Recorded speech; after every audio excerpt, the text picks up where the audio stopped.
Jean-Claude Gaudin avait le sens de la mise en scène, mais son émotion n'est pas feinte ce 4 juillet 2020 lorsqu'il quitte son fauteuil de maire après 25 ans de règne et plus d'un demi-siècle au conseil municipal. Nul ne peut arrêter l'horloge du temps.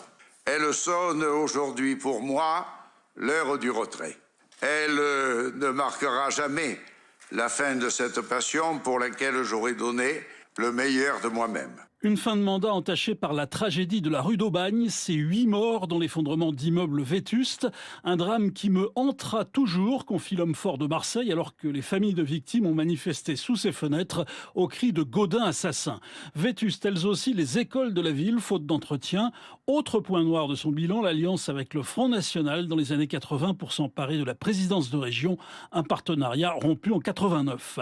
Jean-Claude Gaudin a toujours su défendre sa ville à Paris, où il était un poids lourd de la droite.